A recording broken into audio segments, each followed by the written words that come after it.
让100个小学生和地表最强的大力士拔河比赛，究竟哪边更厉害？谁能将对方的标记拉过红线，就能赢到10万奖金。孩子队除了人多没有优势，而这位大力士号称世界上最强壮的男人，曾凭一己之力就能拉动20多吨的大飞机。It sounds so simple when you say it. 主持人下达开赛指令，100个小牛犊兴致高昂，丝毫不畏惧对手，而大力士更是胜券在握。3, 2, 1, go! Pull with everything you got!Oh my gosh, the kids gained momentum! Fight! No runs across the line! The kids just destroyed him! 出乎意料的意料之中，孩子队一下就拉跑了大力士，完全没有反驳之力。但是不认输的男人又召唤了10位同类，他们个个半吨体型，犹如一座大山，曾合力举起4辆皮卡车的重量。大力士认为他们2个人就能对抗100个孩子。新的比赛即将开始，这次哪一队会赢呢 All right!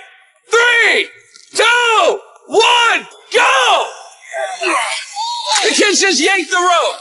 Oh my god, they're waxing them. You got this? Oh my god, stop. The kids just destroyed them. 孩子队又赢了，看来2位大力士还远远不够。主持人建议再增加2位半吨朋友，4个大力士能不能拉动孩子们呢 Ready, go! Oh, the strong team isn't budging. 看得出来，4座大山已然使出了全力，但还是被100个小学生拉得站不住脚跟。这一次孩子队又赢了。最近总有粉丝问我为啥更新慢，主要是忙着收拾家里，发现不少闲置都落灰了，之前没时间一个个卖，又懒得扯皮，干脆叫个转转上门全部打包回收了。没想到这些主机、相机、投影仪啥的加起来有4、5千呢，要我说谁家没几个闲置啊？想轻松处理，我强烈推荐转转。大力士队伍将人数增加到6个人，刚开始还能和孩子们较量一下，但是当100个人同时发力时，终究比不过众人的力量。看着小毛孩一个比一个骄傲，大力士再次把人数增加到8个人，这次他们还能拉动吗？很明显8个人的力量更加坚实，只要保持不动，孩子队就很吃力，但很快就被众人瓦解。孩子们反败为胜，再一次赢得了比赛。最后10个大力士一起上场，他们可是地表最强壮的男人，还抵不过100个小毛孩吗？大胡子鼓励队友自信起来，戎马一生的光辉不能被几个孩子打败，成败与否在此一举。3, 2, 1, go! Dig in everything you've got! 大力士队使出了全力，他们咬紧牙关，把力量凝聚在脚下，不仅为了奖金，也为了荣誉。这一次不能再输了。而100个孩子向着同一个方向使力，他们也很渴望赢得比赛，每个人都牢牢抓紧手中的绳子。双方僵持不下，几乎用尽了全力。这时，一位大力士突然滑倒了，抓住机会的孩子们赶紧往回拉。You're gonna do it! You're doing it! Yes! 这一次孩子队又赢了，而且是战胜了10位最强壮的男人。恭喜孩子们将瓜分这10万奖金。接下来100名大学生要挑战地表跑得最快的女人，谁先跑到终点就能赢到10万奖金。男生们早已迫不及待要开始比赛了，他们不相信这大长腿会跑不过一个女人。而这位刚刚拿到奖牌的女运动员自信地大笑了起来。激烈的比赛即将开始，所有人都做好了起跑准备。2, 1!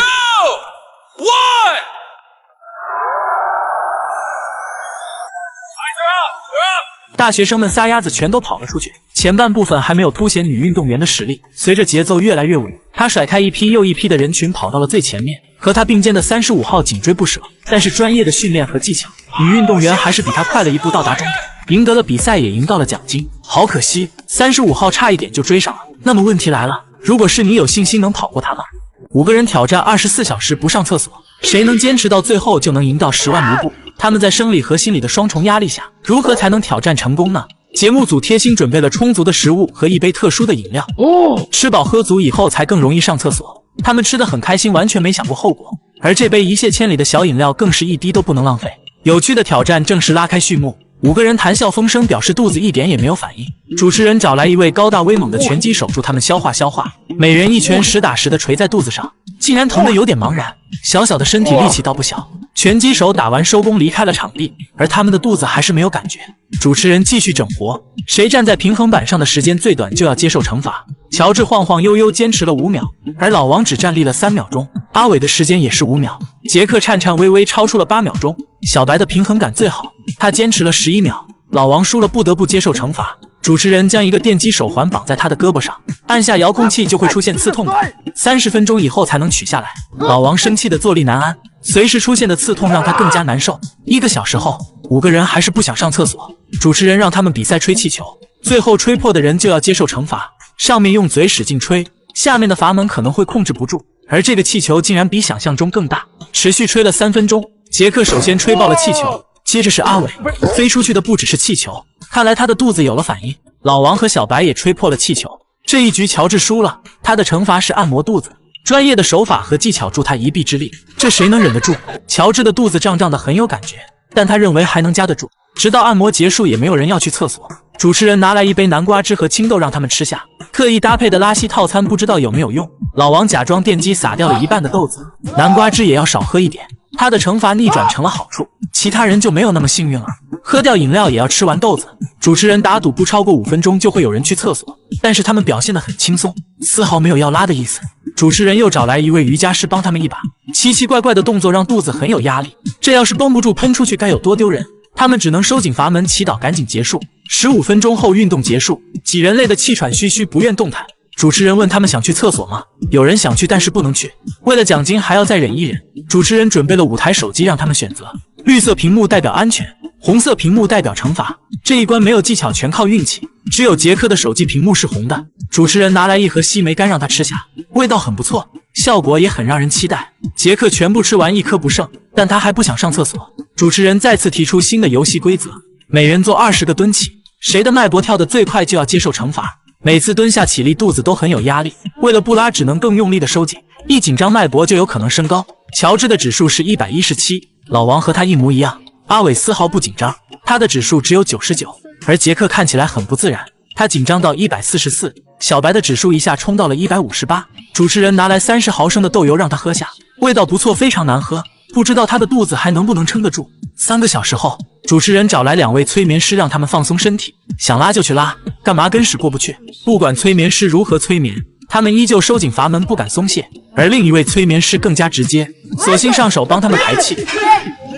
干嘛？但是阿伟誓死不从，催眠结束还是没有人要去厕所，主持人只能用更狠的方式继续整活。5个人比赛吹蜡烛，谁吹灭的最少就要接受惩罚。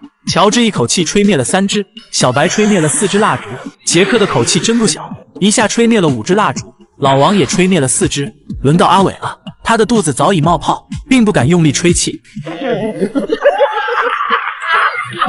他只吹灭了1支。惩罚是5根酸黄瓜，肚子难受的可不止他一人。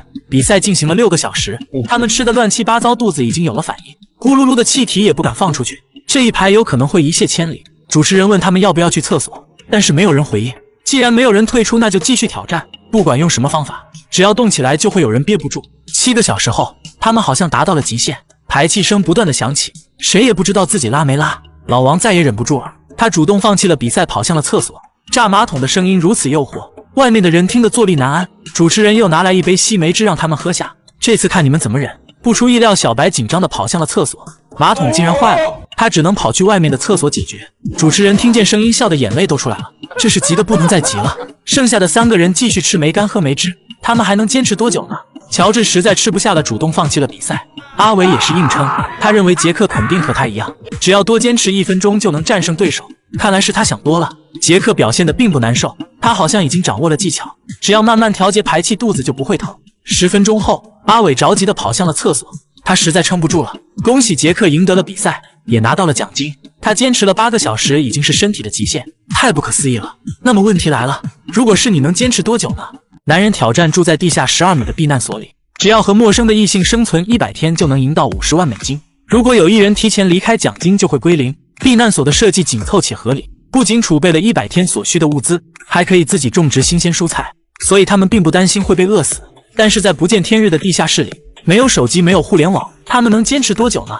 主持人关上厚重的大门，地下100天的挑战也正式开始。节目组特意把50万奖金放在2人的床头，时刻提醒着比赛的紧张感。毕竟脱离社会100天，一般人可熬不住。2个人好奇地打量地下室，这里有吃有喝，还有奖金拿，傻子才会离开呢。而且和对方相处的还算融洽。但是长久的地下生活真的有那么简单吗？第一天在充实期待中结束，2个人一觉睡到了第2天早上。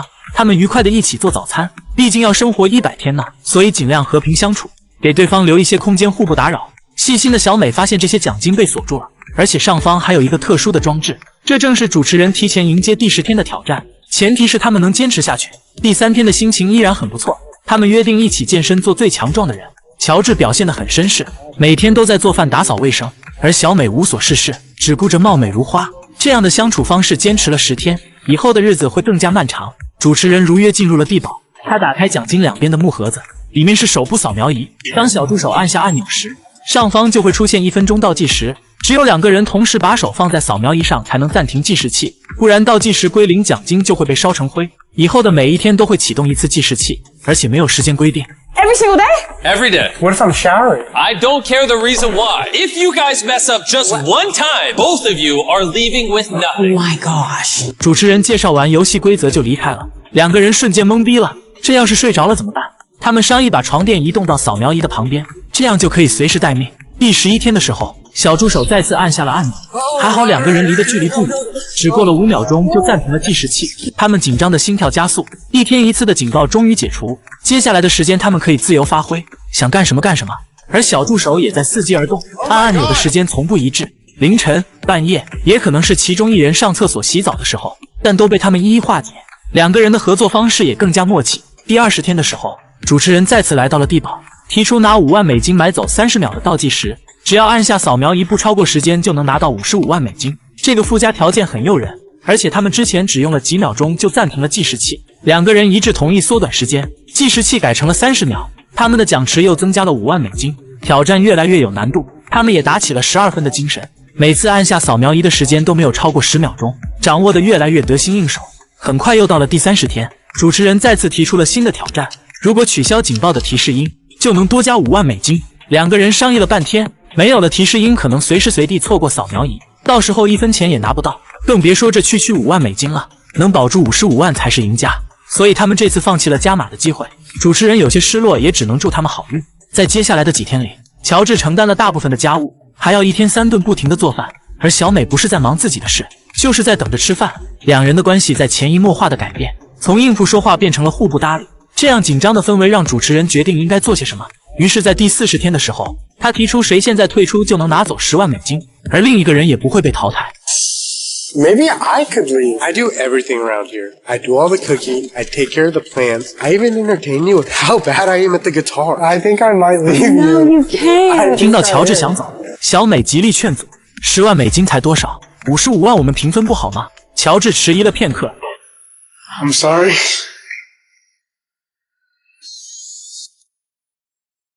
But I'm staying! 主持人的离间计没有成功，比赛继续，但这次的选择明显让2人有了间隙。他们话不投机，开始指责对方，空气中弥漫着火药味。主持人隔着屏幕都感觉要散伙。2个人连续4天没有说过一句话，持续冷战中。在第48天的时候，主持人送进来1个人，为了缓和他们的关系，黄毛必须住满50个小时。无聊的地堡又多了1个人，竟然多了很多话题，气氛也变得热闹起来。黄毛让他们明确目标，这么一大笔奖金足可以改变人生。这不仅仅是为对方而战，更是为了自己。2个人貌似又重归于好，在第50天的时候准备了蛋糕，庆祝这来之不易熬过一半的胜利。黄毛50个小时的陪伴也已到期，他头也不回地离开了地堡。主持人提出新的比赛规则，倒计时每减少1秒就能换取5000美金。这个提议很让人心动。乔治认为他们每次都能在10秒之内暂停计时器，多出来的时间换成钱岂不乐哉？而小美却认为有点冒险。再三斟酌之后，2人决定只减少10秒钟，他们的奖池又增加5万美金，2个人可以平分60万了。想想都让人激动。接下来的几天，他们不怎么说话，也不再埋怨对方，毕竟还有40多天呢，都不想半途而废。共同守护好扫描仪才是2人最终的目标。不管其中一人在干嘛，只要警报一响，都要第一时间去汇合。每天的生活就像一个死循环，他们的内心满是煎熬。第60天的时候，主持人提出1天触发3次警报就能再加5万美金，2个人无比心动。这么多钱拿回家不香吗？但是理智战胜了贪念，他们拒绝了这次加码。1天1次的警报已经够让人头疼了，而且倒计时20秒非常危险，他们能保护好60万就很不容易了。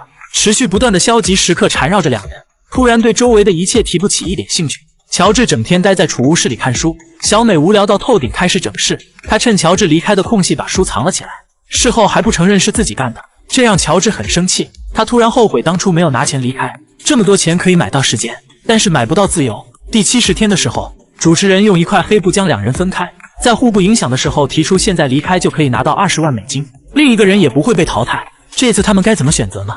小美的内心没有动摇，她想坚持到最后瓜分60万奖金，而乔治很想拿钱走人。他讨厌这样的生活，也讨厌小美。但是20万和30万哪个更诱人呢？乔治的左右脑争论了半天，最后还是选择留下来，用30天的时间多拿到10万美金，这可是这辈子唯一的机会。等主持人走后，乔治又后悔了。Would you mind making me chicken? Would you make me scrambled eggs? Do you think when you're done, you can make me like a little bit of eggs and chorizo? It just sucks now. 他做饭做到想吐，而小美懒得一动不动，索性改变不了他就变成他。乔治也变得懒惰起来，他不再管理种植的蔬菜，也不打算做饭，反正饿又饿不死，躺又躺不平。第80天的时候，主持人提出让他们休息10天，这10天里不再触发警报器，养好精神去应付最后10天的挑战。他们不再被紧张的扫描仪左右，心情也变得轻松很多。小美开始学着做饭，乔治的偏见也在慢慢消除，两人的关系开始回升。很快就到了第90天，主持人提出新的游戏规则，他重新将计时器调整到1分钟，每天开始倒计时后将不再重置，这1分钟的时间一直撑到比赛结束，接受挑战就能多拿到10万美金。两个人都动心了，而且他们每次的用时只有5秒钟左右，足可以撑到比赛结束。他们一致同意将奖池增加到70万美金，越来越多的筹码让比赛更加紧张。他们把所有需要的东西都搬到了扫描仪旁边，争取不浪费任何1秒钟。乔治睡觉也要抱着扫描仪，只剩下最后10天了，一定要带着奖金回家。当警报器响起时，两人快速做出反应，只消耗了2秒钟就停止了，这速度也太快了。剩下的时间可以休息了。才刚刚过了午夜12点，警报器又响，这次还是2秒钟结束。小助手的计谋没有得逞，但他们总要上厕所吧。小助手们一直在等待机会，等小美跑去卫生间，他们赶紧按下了计时器。一切来得太突然，小美迅速折返回来，按下扫描仪。看来这厕所是不能去了，但是人有3急，乔治决定上个这辈子最快的厕所。Hugo! Come on, come on, come on, come on, come on, come on, come on, come on! 还是没有上成，警报器没响之前两个人都不能离开太远，还剩下好几天呢。46秒的时间一定要坚持到结束。小美特意画出一条警戒线，不超过标记就能及时化解危机。接下来的几天里，他们每次只用几秒钟就能暂停计时器，只要保持住节奏，就能轻松撑到最后。终于熬到了第100天，两个人激动的一夜没睡。他们按下了最后一次的倒计时，终于结束了100天的噩梦。离开这阴暗潮湿的地堡，仿佛获得了新生。两个人也如愿拿到了奖金，为了家人也为了自己，一切的坚持都是那么值得。那么问题来了，如果是你，能坚持多久呢？这是最新玩法躲猫猫主题版挑战赛，谁能坚持1个小时不被找到，就能赢到1万美金。游戏规则不能藏起来，他们只能与周围的环境融为一体。杰克的主题是白色，他必须以白色为背景进行躲藏，但是白色的物品少之又少。他突然想到，卫生间不就是白色的吗？而且马桶这么小也藏不下一个人，或许在角落处安装一个假马桶就能完美的伪装。这个主意非常不错。他在连接的后墙上挖出可以容纳身体的洞口，露出的脑袋正好卡在马桶里。化妆师奋笔疾书把他的脸涂成了白色，隐形的马桶人就此诞生。最后再把真马桶隐藏起来，整个卫生间看不出一点瑕疵。杰克开心地笑出了猪叫声。阿伟的主题是棕色，他打算藏进泥土里，伪装成泥巴。摄影师告诉他，这可能不只是泥土。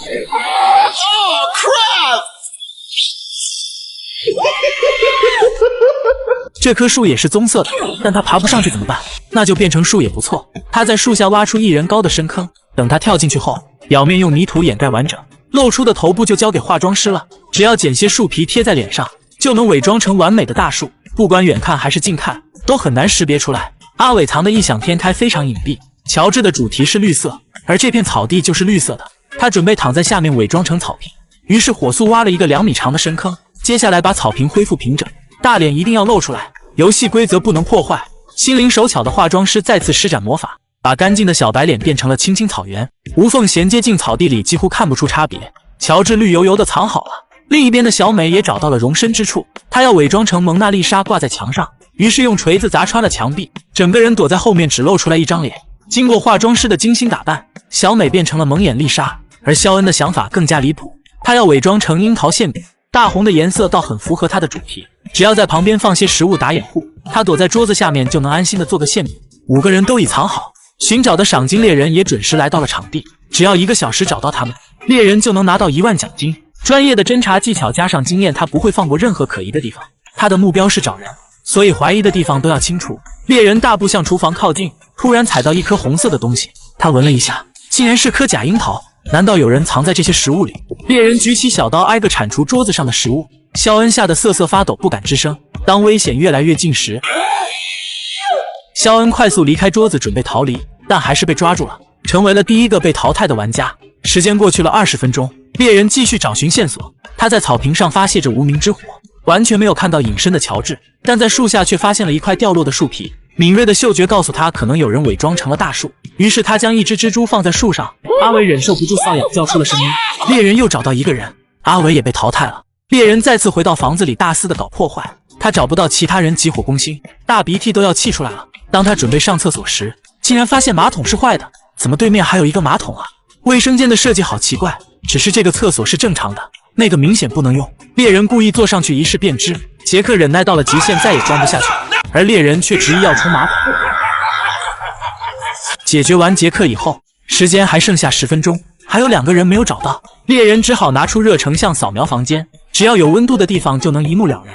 蒙眼丽莎虽然骗过了人的眼睛，但却没有骗到机器。小美也被找到了，只剩下最后一个人了。时间还剩下3分钟，猎人拿着热成像到处扫描，但是偌大的草地很耽误时间。突然他踩到了破裂的草坪，以为就是乔治呢，没想到竟然是假人陷阱。仅仅一步之遥，近在眼前的乔治好心提醒他时间已到，他挑战失败了。猎人不甘心输得如此可惜，就这样与奖金擦肩而过了。那么问题来了，如果是你会把自己伪装成什么呢？这才是千人捉迷藏最逆天的隐身方式。8个伪装大师将极限躲藏在学校里，只要坚持20分钟不被找到，就能赢得100万奖金。1号玩家永野在图书室发现一个嵌入式的书架，将其打开之后，里面就能藏得下一个人，而且外面卡槽的很结实，学生们根本打不开，只有拿走中间一排的书本才能找到它。这个位置非常隐蔽，估计侦探来了也解不开谜团。2号玩家山田在教学楼后面找到一处神秘的角落，他建造一面墙壁将自己封在里面，只有打开下方的砖块才能找到它。有这么结实的红砖保护，山田躲在里面很有安全感。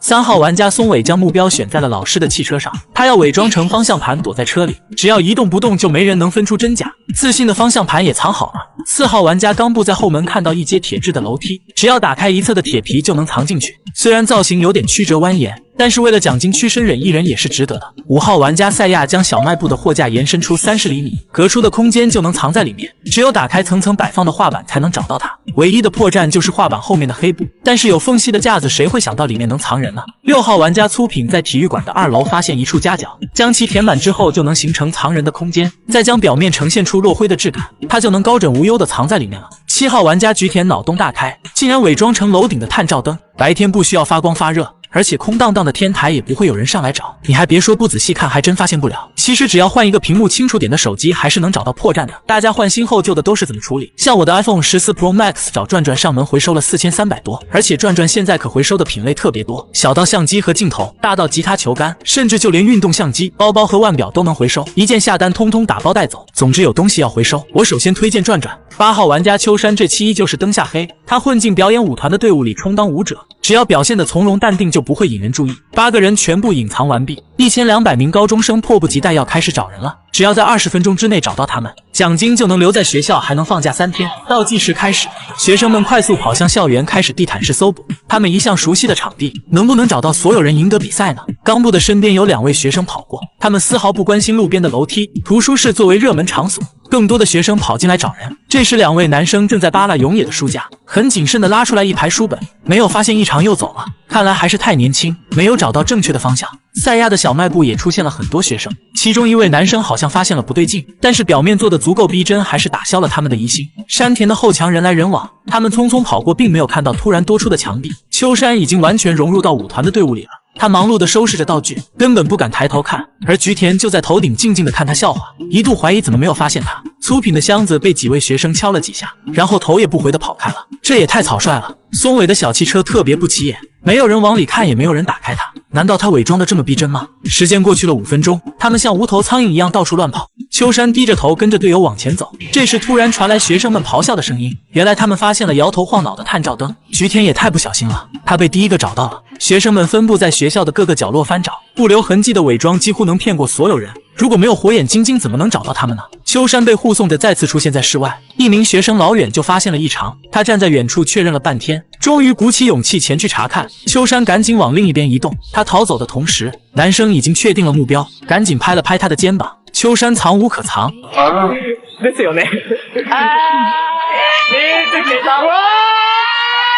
秋山的灯下黑又被识破了，他也被淘汰了。时间过去了8分钟，他们只找到了2个人。冈部的楼梯被踩得咚咚响，但是没有人会检查这么小的空间。松尾的汽车旁又出现了几名学生，一位女生发现车门被锁住了，而后备箱可以打开。当她伸头往里面查看时，不一样的方向盘还是被发现了。松尾也被淘汰了。这时2名学生径直走向了永野的书架，他感觉这里可能会打开，但是找了半天也没有找到出口，然后又走了。小学生拿捏，紧张的永野松了一口气。这时一位女老师在前面瞅来瞅去，她也在寻找出口吗？主持人让她离远一点，看来老师也跟着着急了。时间过去了10分钟，还有5个人没找到，比赛越来越好玩了。突然一位男生停在粗品的旁边观察了半天，他在思考吗？怎么又走了？粗品偷偷松了一口气，没等2秒钟他又带着同学回来了，然后淡定地打开盖子。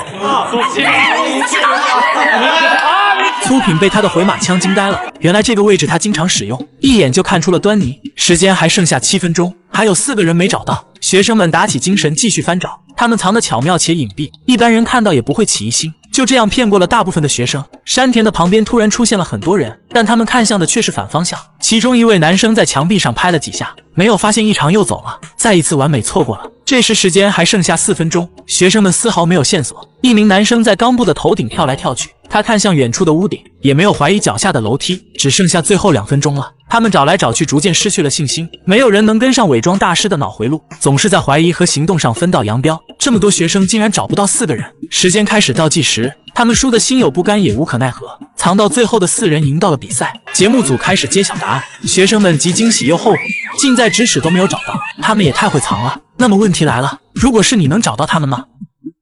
这才是躲猫猫最逆天的藏身方式。8个伪装大师将极限隐藏在学校里，只要躲过1000名大学生长达20分钟的搜捕，就能赢到100万奖金，反之奖金就归学校所有。1号玩家赛亚在音乐室发现一台老旧的电视机，他将电视和桌子统一替换成可藏身的机关箱，从外面看几乎没有差别，而且电视的屏幕是单面显示，在里面可以看到外面，而外面的人看不到里面，只有按下开关才会出现惊喜。赛亚的藏身方式堪称教科书级别。2号玩家粗品看中了车库后面的一片空地，他要搭建一座房子来藏身，使用的材质接近周围的建筑，只要呈现出同年代的老化和质感，就不会引人怀疑。而且学校里到处有个学科备用的小屋，多一个房子也毫无违和感，只有打开下方电表盘的铁皮才能找到它。粗品就这样销声匿迹的藏好了。3号玩家秋山选择反其道而行，他不藏起来，决定伪装成学校的清洁工，一边打扫一边观察敌情，只要躲在清洁工的队伍里就不会有人发现。他的伪装技巧如此之高，菊田决定和他并肩作战。收集的落叶也可以用来藏身，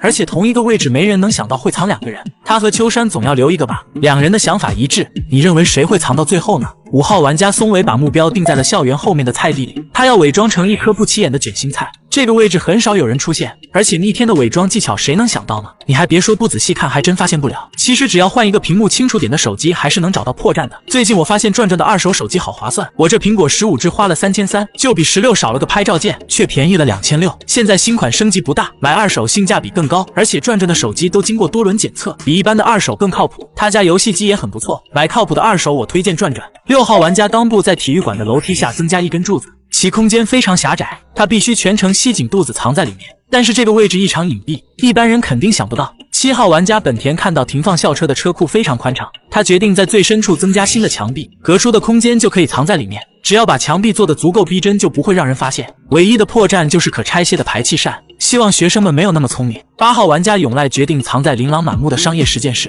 他将桌子和饭盒更换为可藏身的新道具，只有拿开饭盒里一层接一层的寿司，离开最下面的饺子才能找到它。这么隐蔽的方式也太为难学生们了。节目组故意将线索放在5位老师的身上，分散在学校的各个角落，由他们自由拼凑。8个人全部隐藏完毕，1000名大学生即将开始暴走模式，只要20分钟找到他们，奖金就能留在学校，还能放假3天。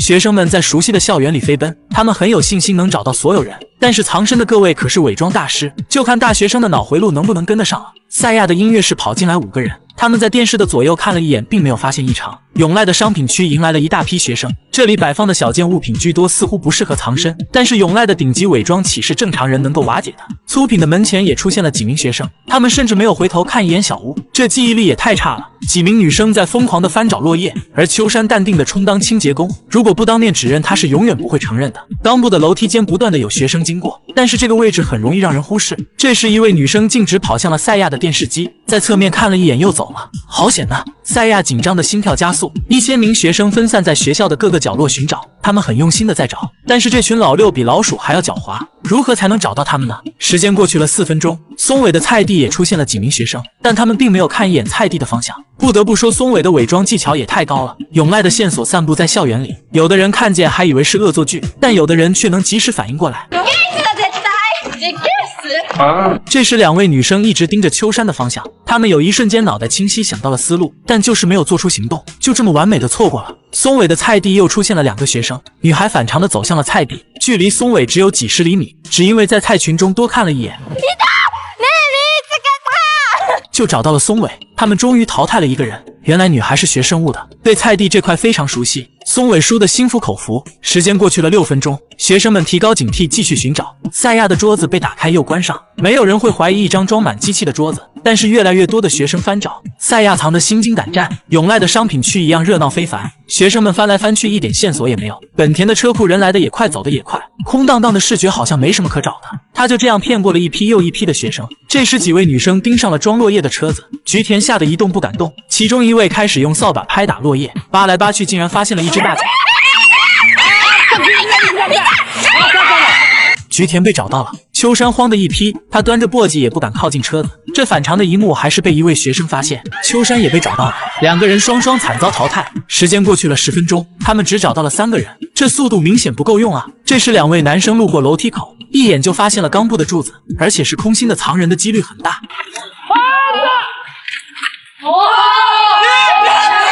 冈部吸了半天的肚子也没逃过被淘汰的命运，还有4个人没找到，他们必须加快速度了。学生们通过收集5位老师的线索，已经确定提示是商业实验室了。于是更多的学生来到了永濑的商品区，但是找来找去还是没有进展。一位女生准备打开藏身的桌子，发现被锁住就放弃了，完全没有理会桌上的饭盒，这让永濑又惊又喜。再看粗品那边，终于被记忆力好的学生发现，凭空多出的小屋瞬间起了疑心，但是出口被锁住了，打不开。学生们很快发现小屋的后面还有一扇小窗，他们终于找到了粗品。时间还剩下4分钟，还有3个人没找到。一位男生无意间抬起了电视，发现手感很轻，很不正常。他在旁边找了半天也没找到入口。赛亚紧张到手脚发抖，直到一位女生提醒他开机试试。又淘汰1人，时间还剩下2分钟，还有2个人没找到，他们藏身的地方太过隐蔽，这群大学生怎么也找不到，每次都近在咫尺，每次又完美错过。终于有人碰到了永濑的饭盒，但他们认为仅仅是饭盒，没有起一点点疑心，这也太草率了。时间在1分1秒的消失，2位女生注意到车库的墙壁是空的，找不到入口处，竟然又走了。永濑的商品区聚集了更多的学生，一人找一件不过分吧。直到时间结束也没有找到他们，比赛完美落幕，本田和永濑赢得了比赛。等节目组公布2人的藏身地点后，学生们的肠子都悔青了，差一点点就只差一点点了。那么问题来了，如果是你，能全部找到他们吗？这才是捉迷藏最逆天的隐身方式。8个伪装大师将极限隐藏在学校里，只要躲过1000名高中生长达20分钟的搜捕，就能赢到100万奖金。反之，奖金就归学校所有。1号玩家冈部在杂物间发现一大捆粗麻绳，将其卷成筒状，就能不留痕迹的藏在里面，而且凌乱的麻绳从视觉上就不会让人怀疑。冈部的藏身方式堪称教科书级别。2号玩家秋山在仓库的后墙上延伸出新的墙壁，隔出的空间足可以藏得下一个人，再用同样的颜色粉刷遮盖，谁会在意一面冰冷的墙壁呢？3号玩家赛亚把目标选在了学校食堂，他将门口的自动售货机扩大了1倍，根据身高体重预留出足够的空间，就能神不知鬼不觉地藏在里面了。而且学生们更偏爱档口现做的美食，自动售货机已经没人使用了，赛亚很有信心能藏到最后。4号玩家松尾在图书室也找到一个好地方，他将管理员的电脑桌更换为可藏身的机关箱，而露出的头部恰巧用电脑遮盖，这1比1复刻的动态壁纸几乎能以假乱真。松尾的灯下黑你觉得可行吗？5号玩家粗品在工具室发现一排排缝纫机，他将原来的桌子替换成可以藏身的桌子，只有拿开缝纫机的盖子才能找到它。这么冷门的工具一般人不会去碰，粗品认为藏在这里非常安全。6号玩家菊田准备藏在游泳池的角落里，他将全身涂满颜料贴合池底的颜色，只要在水中一动不动，就没人能找到。你还别说，不仔细往水里看，还真发现不了。其实只要换一个屏幕清楚点的手机，还是能找到破绽的。最近我发现转转的二手手机好划算，我这苹果15只花了3300，就比16少了个拍照键，却便宜了2600。现在新款升级不大，买二手性价比更高，而且转转的手机都经过多轮检测，比一般的二手更靠谱。他家游戏机也很不错，买靠谱的二手我推荐转转。7号玩家龚静在走廊的尽头添加了2个储物柜，加上地板的高度正好可以塞得下一个人，而且目测柜子的容量很小，一般人不会想到里面能藏人。8号玩家中村在多媒体教室发现一处隐蔽的角落，他要砌面墙把自己封在墙壁里，从外面看一点痕迹也没有。凭空消失的中村谁能找到呢？8个人全部隐藏完毕，被集合在一起的1000名高中生即将开始暴走模式，20分钟之内找到他们，奖金就能留在学校，还能放假3天。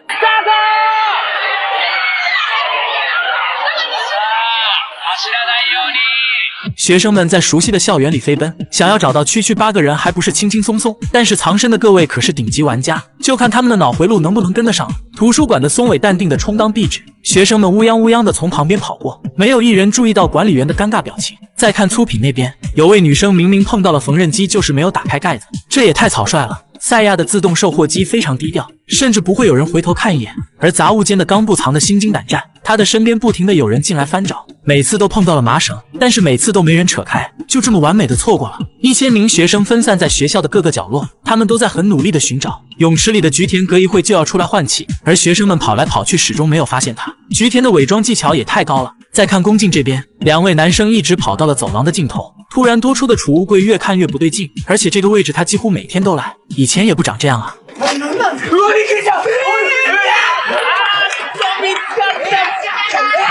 宫静被淘汰了，他们终于找到了第1个人。时间过去了4分钟，所有人都在紧张的搜捕中。这时，一位戴眼镜的男孩径直跑向了管理员的方向，上下看了半天，结果什么也没有看见。难道配的眼镜不够清楚吗？但是后面的2位女孩眼神好使。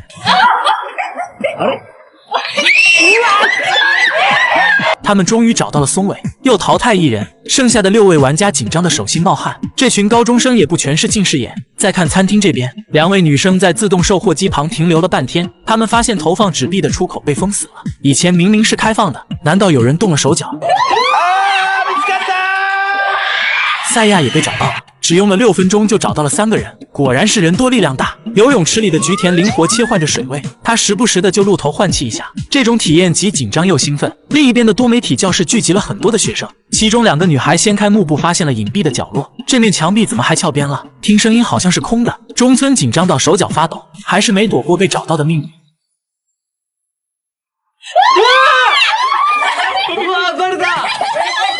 这位女生的观察力很强，中村也被淘汰了。菊田在水中躲过了一批又一批的学生，他的自信心爆棚，也变得越来越大胆，有人的时候也敢出来换气。终于被眼尖的学生发现，失去了比赛资格，真是自作孽不可活。这时时间还剩下11分钟，还有3个人没找到。秋山的后墙终于迎来了第1位学生，但他只翻了一下石头就走了，这个位置隐蔽的有些落寞。再看粗品那边，一位细心的女生发现桌子的厚度跟以前不一样，但是独立排放的缝纫机能藏人吗？她甚至怀疑自己异想天开。粗品心跳加速，祈祷他们赶紧离开，但是越来越多的学生围了上来，好端端的为什么要换桌子呢？直到一位男生无意中打开盖子，